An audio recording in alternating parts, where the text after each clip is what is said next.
Les peuples n'attendent plus de l'Afrique de l'Ouest qu'elle raconte son destin. Ils attendent qu'elle le construise. C'est précisément le sens du rendez-vous de Freetown, parce qu'il a posé une question essentielle à toute une région. Quel avenir voulons-nous construire pour nos peuples? Au-delà des échanges diplomatiques et des décisions attendues, le 69e sommet ordinaire de la CEDEAO aura surtout révélé une vision, celle portée par le président de la République, son Excellence Mamadi Doumbouya, qui appelle à une Afrique de l'Ouest plus unie, plus souveraine, davantage tournée vers le développement économique que vers les divisions, fidèles à l'esprit des pères fondateurs de la communauté. Une vision qui place le bien-être des peuples au cœur de l'action régionale. Pendant trop longtemps, l'Afrique de l'Ouest a laissé ses crises définir son image.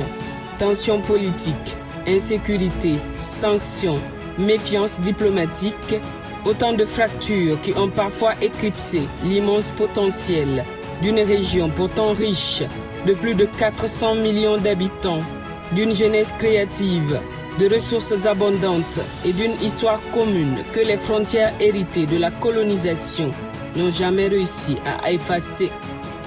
Car, avant d'être des États, nous avons été des peuples qui commerçaient, se mariaient, partageaient les mêmes cultures, les mêmes langues, les mêmes traditions. Cette réalité demeure plus forte que toutes les lignes tracées sur une carte. C'est précisément cette mémoire collective qui doit redevenir la boussole de notre intégration.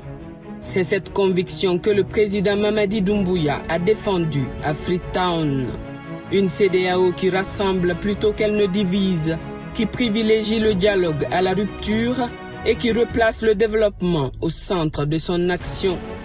La vocation première de la CEDEAO n'était pas de sanctionner, elle était de rapprocher, de créer un espace économique capable d'offrir davantage d'opportunités, davantage d'emplois et davantage de prospérité. En d'autres termes, de faire de l'économie un instrument de paix. L'histoire nous enseigne une vérité simple. Lorsqu'un peuple travaille, entreprend et espère, la paix s'installe naturellement. À l'inverse, lorsque les populations souffrent, ce sont les extrémismes, les trafics et les violences qui prospèrent. La véritable victoire d'une organisation régionale ne se mesure donc pas au nombre de communiqués publiés, mais au nombre d'usines qui ouvrent, de routes qui relient les territoires, des écoles qui accueillent les enfants, d'hôpitaux qui soignent les malades et d'emplois créés pour la jeunesse. Les peuples ouest-africains n'attendent pas des querelles institutionnelles, ils attendent des résultats. Ils attendent que leurs dirigeants bâtissent plutôt qu'ils ne divisent. Ils attendent une intégration qui améliore concrètement leur quotidien. Le temps est venu d'accepter une évidence. Aucune institution ne peut demeurer efficace si elle refuse d'évoluer avec son époque. Les défis d'aujourd'hui ne sont plus ceux de 1975. Le terrorisme, les bouleversements géopolitiques, les mutations économiques, les transitions démographiques et climatiques imposent une adaptation permanente de notre gouvernance régionale. Réformer n'est jamais renier. Réformer, c'est donner un nouvel élan. Réformer, c'est préserver l'avenir. Une communauté forte n'est pas celle qui applique les mêmes réponses à toutes les situations. Elle est celle qui sait conjuguer les principes avec les réalités, la fermeté avec le dialogue, l'autorité avec l'écoute. L'Afrique n'a pas vocation à importer des solutions conçues ailleurs sans tenir compte de ses propres réalités.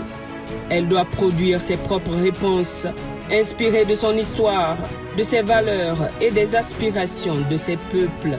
Et c'est dans cette vision que la Guinée entend inscrire son action. Sous l'impulsion du président Mamadi Doumbouya, elle défend une approche fondée sur la souveraineté assumée, la coopération respectueuse et le développement partagé. Une vision qui ne refuse ni le partenariat, ni l'ouverture, mais qui rappelle que toute coopération durable repose d'abord sur le respect mutuel. À travers le programme Simandou 2040, la Guinée fait le pari que la transformation locale des ressources, l'industrialisation, le développement des infrastructures, la formation du capital humain et la valorisation du contenu local peuvent devenir les moteurs d'une prospérité dont bénéficieront non seulement les Guinéens, mais également toute la sous-région. Parce qu'une Guinée plus forte contribue à une Afrique de l'Ouest plus forte. Et une Afrique de l'Ouest plus forte renforce toute l'Afrique. Au fond, le véritable défi n'est pas de savoir qui a raison ou qui a tort. Le véritable défi est de savoir si nous aurons l'audace de construire ensemble ce que nos peuples attendent depuis des décennies. Une communauté où l'intégration économique précède les divisions politiques, où la solidarité l'emporte sur les sanctions, où le dialogue supplante les ruptures et où la souveraineté de chaque État s'accorde avec l'intérêt collectif. C'est cette CEDEAO fidèle à sa vocation première que le président Mamadi Doumbouya appelle de ses vœux pour l'Afrique de l'Ouest. Les générations futures ne retiendront pas nos discours, elles retiendront les routes que nous aurons construites, les emplois que nous aurons créés, les frontières que nous aurons transformées en espace d'échange plutôt qu'en ligne de fracture. L'histoire offre rarement une seconde occasion de choisir son destin. L'Afrique de l'Ouest est aujourd'hui face à cette responsabilité. À elle désormais de démontrer que son unité n'est pas un slogan mais un projet, que sa souveraineté n'est pas une revendication mais une capacité à décider d'elle-même, et que son développement n'est plus une promesse mais une ambition en marche.